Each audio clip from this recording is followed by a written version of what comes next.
Hello बच्चों, कैसे हैं आप। आज मैं आपको बताने जा रहा हूँ एक नया टॉपिक, जीएसटी इन अकाउंटिंग। हमारी अकाउंटिंग के अंदर जीएसटी का क्या रोल है, जीएसटी इन अकाउंटिंग। तो उसके लिए सबसे पहले हमें समझना होगा कि जीएसटी क्या होता है, फिर मैं उसका अकाउंटिंग के अंदर क्या रोल है वो आपको बताऊंगा। जीएसटी मीन्स, इसकी फुल फॉर्म है goods and service tax. Goods, GST की फुल फॉर्म है गुड्स एंड सर्विस टैक्स। तो आपको पता चली गया कि जीएसटी एक तरह का टैक्स है। कौन सा टैक्स है ये है हमारा इनडायरेक्ट टैक्स। कौन सा टैक्स है ये है हमारा एक इनडायरेक्ट टैक्स, जिसका बर्डन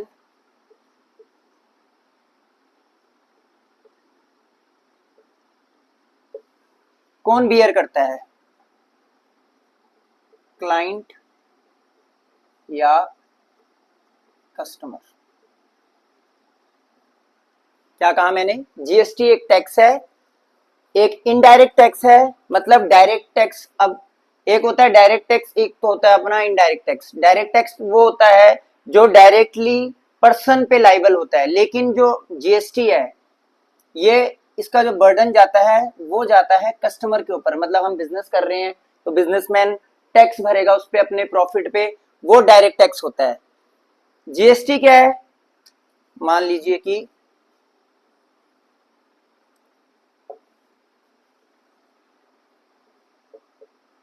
ये बिजनेसमैन है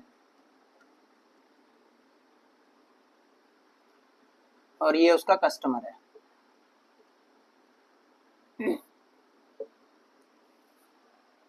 जीएसटी लाइबल होता है बिजनेसमैन पे, लेकिन ये टैक्स जो जीएसटी का अमाउंट है वो किससे बियर करता है इसको, यानी कि बर्डन ये कस्टमर से लेता है। जैसे कि कस्टमर, बिजनेसमैन ने सेल कर दिए गुड्स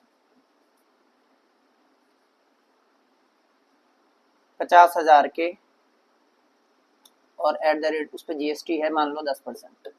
ऐसी बिजनेसमैन ने कस्टमर को 50,000 के गुड्स बेचे, तो कस्टमर बिजनेसमैन को क्या पे करेगा, एक तो इन गुड्स की सेल प्राइस जो इसने खरीदे हैं 50,000 प्लस 10% ये बिजनेसमैन को इन गुड्स पे जीएसटी भी पे करेगा, यानी कि इन गुड्स पे लगने वाला टैक्स भी पे करेगा। तो यानी बिजनेसमैन के पास 50,000 प्लस 10% 5500 रुपए आएंगे, जिसमें से 50,000 इसकी सेल के होंगे और 5,000 टैक्स के होंगे। तो अल्टीमेटली टैक्स का बर्डन किस पे आया, कस्टमर पे।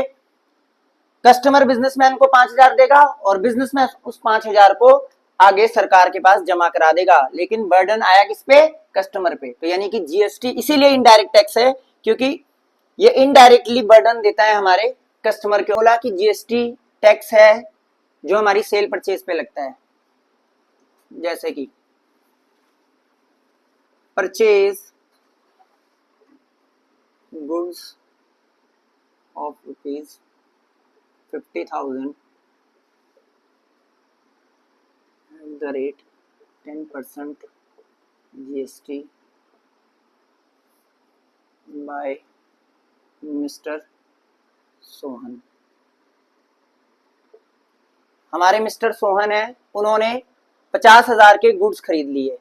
अब 50,000 के गुड्स खरीदे, एक ये पेमेंट करेगा किसकी, 50,000 की, और दूसरी पेमेंट करेगा वो 10% जीएसटी की। तो पहले मैं इसकी एक जनरल एंट्री आपको यहाँ पे पास करके दिखाता हूँ।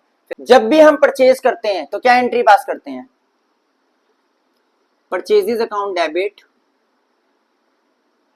Debit what comes in goods, और गुड्स जब भी हमारे पास आते हैं तो उसको परचेजेस बोलते हैं, तो वो डेबिट टू। अगर हमने सोहन को पेमेंट कर दी होती तो मैं यहाँ पे कैश लिख देता, तो यहाँ टू कैश आ जाता 50,000।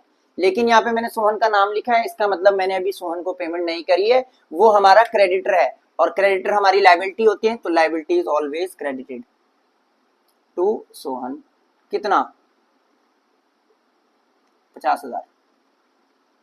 अगर मैं जीएसटी पे ना करूं तो हम एंट्री ऐसे पास करते थे अगर जीएसटी इसमें इंक्लूड ना हो। लेकिन यहाँ पे कह रहा है कि हमने गुड्स किए 50,000 के परचेज, 10% हम जीएसटी भी पे कर रहे हैं। हमने एक तो 50,000 सोहन को गुड्स के देने हैं, प्लस 10% इस पे जीएसटी भी देंगे। तो जीएसटी भी देंगे तो मैं यहाँ पे एंट्री डाल दूंगा फिर जीएसटी 5,000। जीएसटी मैंने अभी यहाँ पे डेबिट किया, मैं अभी आपको बताऊंगा क्योंकि जीएसटी भी हमारे 3 तरह का होता है फिर। तो क्या बोला मैंने, 50,000 के गुड्स प्लस 5,000 मैंने जीएसटी पे किया, यानी कि मैं सोहन को टोटल 55,000 रुपए पे करूंगा, 5,000 जीएसटी के और 50,000 गुड्स के। टोटल जीएसटी हमारे पास कितने टाइप का है, 3 तरह का जीएसटी होता है। एक होता है सीजीएसटी, एसजीएसटी आपने सुना भी होगा ये, और तीसरा होता है आईजीएसटी। हमारे पास 3 तरह का जीएसटी है, सीजीएसटी, एसजीएसटी और आईजीएसटी।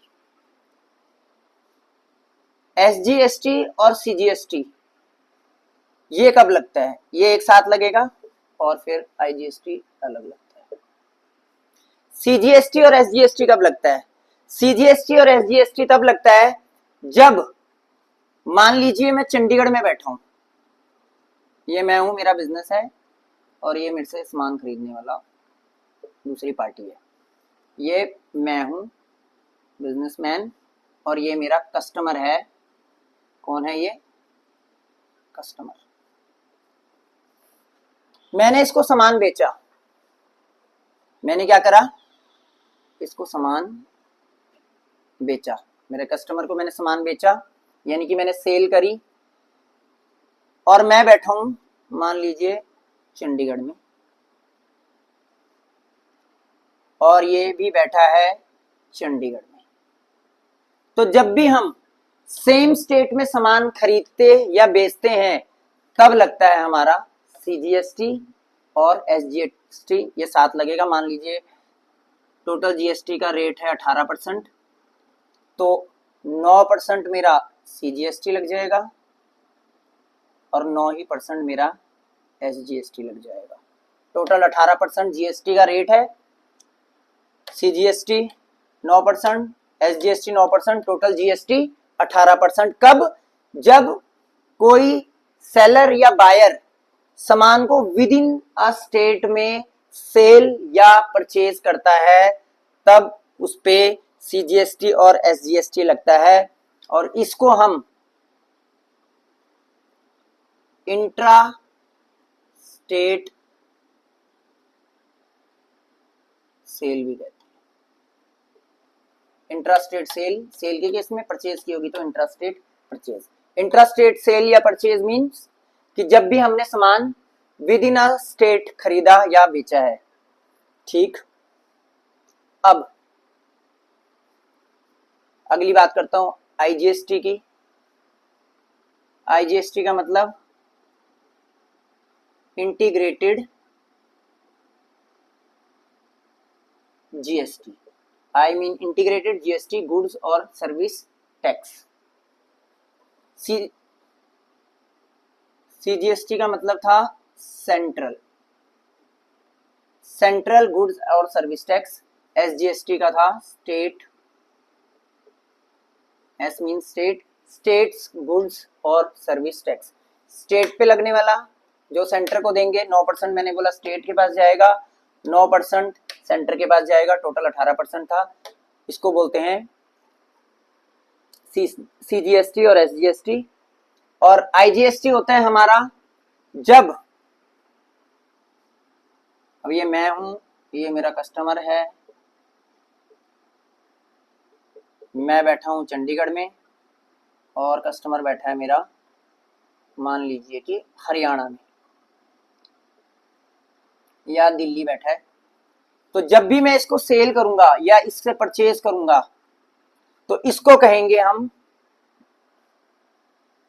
इंटरस्टेट से, इंटरस्टेट सेल्स। जब विद इन स्टेट बेचूंगा सामान तब आएगा इंट्रा स्टेट सेल। जब स्टेट के बाहर चंडीगढ़ से हरियाणा में मैंने बेचा तब आएगा इंटर स्टेट सेल। और इस पे लगने वाला टैक्स जो है मेरा वो है आईजीएसटी यानी कि इंटीग्रेटेड गुड्स और सर्विस टैक्स। ठीक, अब यहां पे ये हो गया। अब मैंने कस्टमर को सेल कर दिया, उस पे सीजीएसटी एसजीएसटी लगना है, आपको पता ही है। अब जब मैंने सेल किया, सेल पे लगने वाले टैक्स को यानी जीएसटी को हम बोलते हैं आउटपुट सीजीएसटी या आउटपुट एसजीएसटी। अगर विद इन स्टेट किया है तो आउटपुट सीजीएसटी या फिर आउटपुट एसजीएसटी, और यहां पे आएगा आउटपुट आईजीएसटी। आउटपुट मतलब मैंने सेल किया, अब मेरे को एक तो कस्टमर से पेमेंट आएगी किसकी, मेरी सेल की, एक आएगी मेरी इसकी जीएसटी की। चाहे वो ये वाला केस हो चाहे ये वाला केस हो, दोनों केस में वर्ड होगा आउटपुट। आउटपुट सीजीएसटी एसजीएसटी का मतलब कि ये मेरी एक लाइबिलिटी है, क्योंकि मैंने सामान बेचा, मैंने सामान के पैसे रिसीव किए प्लस उसका टैक्स रिसीव किया। अब वो टैक्स मैं अपने पास तो नहीं रख सकता ना, टैक्स तो गवर्नमेंट का है, तो मेरे पे बर्डन है वो टैक्स पे करना। तो इस केस में मैं क्या सरकार को पेमेंट कर रहा हूं, इसलिए इसको आउटपुट सीजीएसटी बोलते हैं। और ये हमारी एक लाइबिलिटी है बिजनेसमैन की, या मेरी एक लाइबिलिटी है जिसे मैंने गवर्नमेंट को पे करना है, अपने पास नहीं रखना है। तो इसलिए मैं इसको लाइबिलिटी में शो करूंगा। और लाइबिलिटियां आपको पता है हमेशा क्रेडिट होती हैं, वो भी मैं आपको एक एंट्री के थ्रू समझाऊंगा। अगर यहाँ पे भी सेम ये लाइबिलिटी है, बस ये सीजीएसटी एसजीएसटी आ जाएगा, यहाँ आईजीएसटी आ जाएगा। ये भी लाइबिलिटी है हमारी, ये भी क्रेडिट होगी, ये भी मैंने सरकार को पे करनी है। ये वो केस है जब मैंने बाहर सामान बेचा, ये वो केस है जब मैंने सामान अपनी स्टेट में बेचा।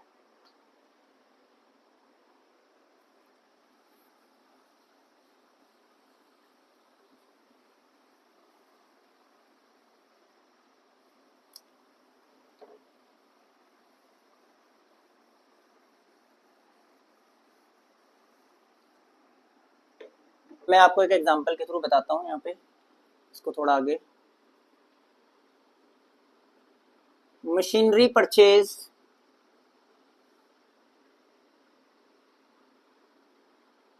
Of ₹1 lakh from Sohan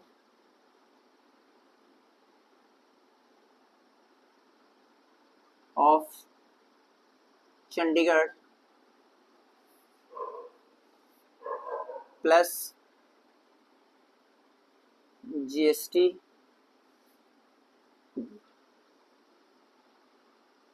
paid at the rate 18%। अब मैं आपको एक जनरल एंट्री के थ्रू इसको बता रहा हूं। मैंने मशीनरी परचेज की 1 लाख रुपए की सोहन से, जो कि चंडीगढ़ का है, और मैंने जीएसटी पे किया 18%। मैं कहां पे हूं, मैं चंडीगढ़ में हूं। सोहन जिससे मैंने मशीन परचेज करी वो कहां पे है, वो भी चंडीगढ़ में है। यानी कि ये हमारी विद इन स्टेट परचेज है, जिसका मतलब अब यहाँ पे जो जीएसटी 18% है, इसके मैं 2 हिस्से कर दूंगा। 9% ये चला जाएगा सीजीएसटी में और 9% ये चला जाएगा एसजीएसटी में। ऐसा होता किस लिए है कि जब भी हम विद इन स्टेट सेल करते हैं तो 50% जितना भी मैंने टैक्स लिया होता है वो सेंट्रल गवर्नमेंट को जाता है और 50% वो स्टेट गवर्नमेंट के खाते में जाता है, इसलिए इसके 2 पार्ट कर देते हैं। अब मैं इसकी जनरल एंट्री, जब भी मशीन खरीदते हैं तो क्या एंट्री डालते हैं, machinery account debit what comes in to कौन, सोहन। अब सोहन से मैंने मशीन खरीदी तो एक तो मैं सोहन को 1 लाख रुपए मशीन के दूंगा प्लस 18% उस पर जीएसटी भी पे करूंगा। मशीनरी कितने की खरीदी मैंने, 1,00,000 की।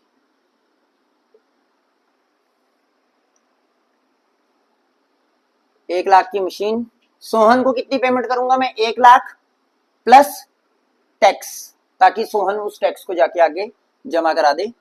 तो 1,00,000 तो मैं मशीनरी के दूंगा। अब 18% मैं जीएसटी भी दूंगा इस पे। तो क्योंकि ये मैंने विद इन स्टेट खरीदी है, तो 18% के दो हिस्से हो जाएंगे, सीजीएसटी और एसजीएसटी। और मशीन खरीदी है तो यहां पे आएगा इनपुट सीजीएसटी और इनपुट एसजीएसटी। इनपुट क्यों? क्योंकि मैंने पेमेंट करी है, मैंने पेमेंट करी है टैक्स की। तो अब वो इस सोहन के लिए लायबिलिटी है। मैंने जैसे आपको एग्जांपल में भी बताया था, मैंने मशीनरी जब खरीदी है तो मैंने टैक्स की पेमेंट भी कर दी है, यानी कि ये मेरा एसेट हो गया, और एसेट हमेशा डेबिट होते हैं। कितना? 18%। कितने का? 1,00,000 का 18%, 18,000, दोनों में आधा आधा, यानी कि 9,000 में सीजीएसटी के भी दूंगा और 9,000 में एसजीएसटी के भी दूंगा। तो टोटल में 1,00,000, 9,9, 1,18,000 की सोहन को पेमेंट करूंगा। ठीक,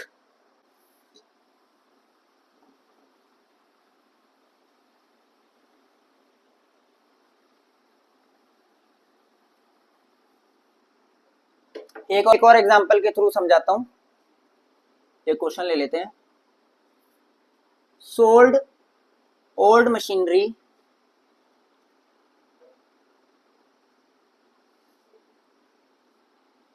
of rupees 50,000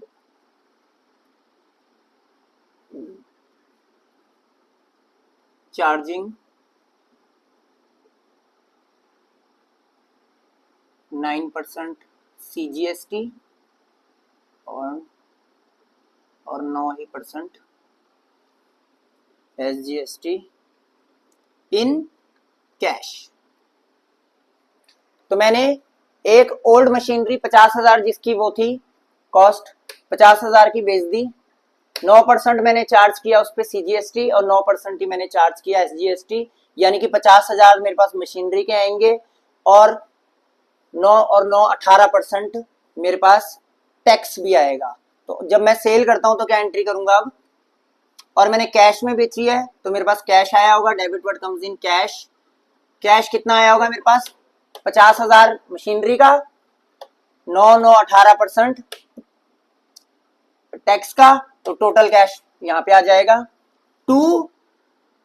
जब भी सेल करूंगा तो 2 सेल, जब भी गुड सेल करते हैं तो यहाँ पे 2 सेल्स आता है। जब परचेजेस करते थे तो परचेजेस, सेल के टाइम पे सेल्स, यानी कि कैश आएगा किसका? सेल कितना? 50,000। और मेरे पास क्या आएगा? और मेरे पास आएगा टैक्स, और इस टैक्स को क्या बोलूंगा मैं? To output CGST. परचेज के टाइम पे क्या लिखा था मैंने? इनपुट, और सेल के टाइम पे आउटपुट। तो output CGST, output SGST. CGST SGST क्यों? क्योंकि हम यहाँ पे ये मान के चल रहे हैं जो मैंने सेल करी है वो विद इन स्टेट है, तभी यहाँ पे सीजीएसटी और एसजीएसटी लिखा हुआ है। अदरवाइज अगर आउटसाइड द स्टेट करते तो आईजीएसटी लगता है, वो अभी अगले एग्जांपल में आपको बताता हूँ। तो अभी मैंने with in state 50,000, 9% CGST, 9% SGST लगा दिया क्योंकि मैंने सेल करी है। तो जो टैक्स का पार्ट होगा 9% कितना? 9 4500 ये और 4500 ये, इसको मैं दिखाऊंगा आउटपुट सीजीएसटी, यानी कि ये मेरी लायबिलिटी है। मैंने सेल करी तो मैंने टैक्स रिसीव किया है। अब मैंने रिसीव किया तो अपने पास तो रखूंगा नहीं उसको, आगे मेरे को गवर्नमेंट को पे करना पड़ेगा, तो वो मेरी लायबिलिटी है, मेरी एक सरदर्दी है जो मैंने सरकार के प्रति रखी हुई है।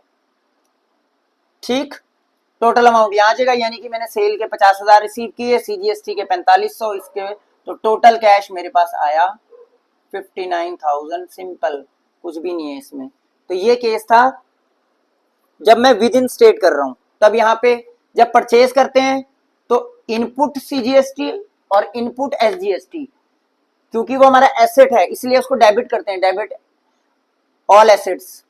और क्योंकि यहाँ पे सेल करी है तो तब आएगा आउटपुट सीजीएसटी, आउटपुट ये, इसको मैंने लायबिलिटी माना है तो लायबिलिटी हमारी हमेशा क्रेडिट होती है। अब मैं आपको एक आईजीएसटी का एग्जांपल दे देता हूं।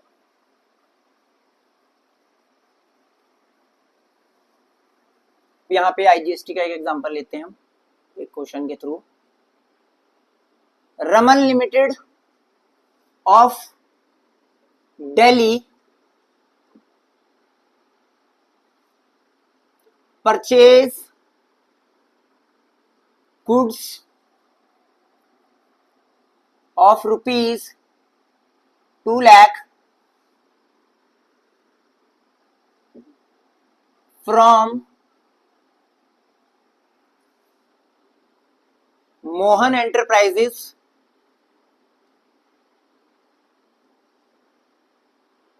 of Gujarat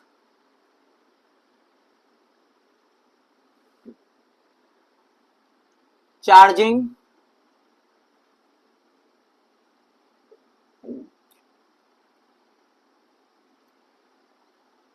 10% GST. क्या कह रहा है, रमन लिमिटेड जो कि दिल्ली के हैं, उन्होंने परचेज किए गुड्स 2 लाख रुपए के फ्रॉम मोहन एंटरप्राइजेस से। रमन लिमिटेड ने मोहन एंटरप्राइजेस से गुड्स परचेज किए। Raman limited Delhi, Mohan enterprises of Gujarat, जो कि 10% टैक्स भी इस पे लगेगा। तो अब रमन कहां पे, दिल्ली में, मोहन कहां पे, गुजरात में। ये होगी हमारी इंटर स्टेट सेल, यानी कि outside the state sale, Delhi के बाहर, सॉरी सेल नहीं, परचेज। ये होगी हमारी दिल्ली के बाहर से परचेज। रमन लिमिटेड ने क्या करा है, गुजरात के मोहन एंटरप्राइजेस से परचेज किए हैं 2 लाख के गुड्स। तो अब इसकी जनरल एंट्री, जब भी गुड्स परचेज किए हों तो क्या एंट्री होती है, परचेजेस अकाउंट डेबिट। अब टैक्स, जब भी परचेज करते हैं तो आता है इनपुट क्या। अब यहाँ पे सीजीएसटी एसजीएसटी नहीं आएगा क्योंकि ये दिल्ली के बाहर से परचेज की गई है। तो जब भी दिल्ली के बाहर से, यानी कि किसी स्टेट के बाहर से गुड्स को सेल या परचेज करते हैं तो उस पे लगता है आईजीएसटी। इन्होंने यहाँ पे लिखा नहीं है, लेकिन ये आपको समझना है, ये आपको देखना पड़ेगा क्वेश्चन में कि विद इन स्टेट है या आउटसाइड द स्टेट है, यानी कि इंट्रा स्टेट सेल है या इंटर स्टेट सेल है। उस हिसाब से फिर हम सीजीएसटी एसजीएसटी लगाएंगे या आईजीएसटी लगाएंगे। इस केस में क्योंकि स्टेट चेंज हो गई है तो इस केस में अब आईजीएसटी लगेगा। तो और परचेज के केस में इनपुट होता है टैक्स, तो इनपुट आईजीएसटी। अगर सेल होती तो आउटपुट होता और वो क्रेडिट होता, क्योंकि वो लायबिलिटी है। इस केस में हमारा टैक्स एसेट है क्योंकि परचेज किया है। तो परचेज किया तो हमने परचेज की पेमेंट भी करी, मतलब 2 लाख, प्लस हम इस मोहन एंटरप्राइजेस को 10% टैक्स भी दे रहे हैं, 2 लाख भी दे रहे हैं, टैक्स भी दे रहे हैं। तो यानी कि हम लायबिलिटी मुक्त हो चुके हैं, ये टैक्स हमारा एसेट बन चुका है। तो कितने की परचेज की थी, 2 लाख।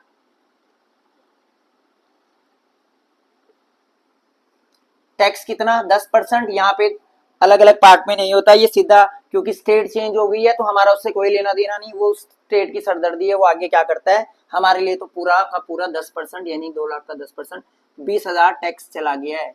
यहाँ पे सीजीएसटी एसजीएसटी 2 पार्ट में नहीं आएगा, डायरेक्ट सीधा सीजीएसटी, सॉरी आईजीएसटी टू किसको, सॉरी किससे, मोहन एंटरप्राइजेस से। किससे खरीदा, मोहन एंटरप्राइजेस, यानी कि हमने उसको अभी पेमेंट नहीं करी है, क्योंकि यहाँ पे हमें बताया नहीं कि हमने कैश या बैंक से कोई पेमेंट करी है। तो हमने मान लिया कि हमने अभी मोहन लिमिटेड को, मोहन एंटरप्राइजेस को पेमेंट करनी है। कितनी, 2 लाख जो सामान खरीदा, प्लस टैक्स 20, तो 2,20,000। ठीक। अब ये मोहन एंटरप्राइजेस की सरदर्दी है, जो हमने उसको टैक्स पे किया है, अब वो टैक्स आगे गवर्नमेंट को जमा करा के आएगा।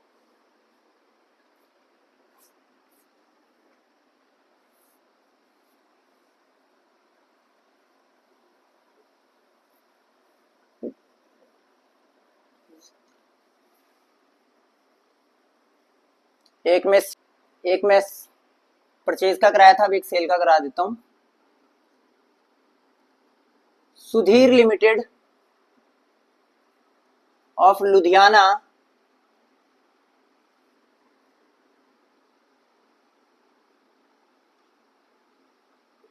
Sudhir Limited of Ludhiana sold goods of rupees 60,000 to Balbir and Sons of Karnal, charging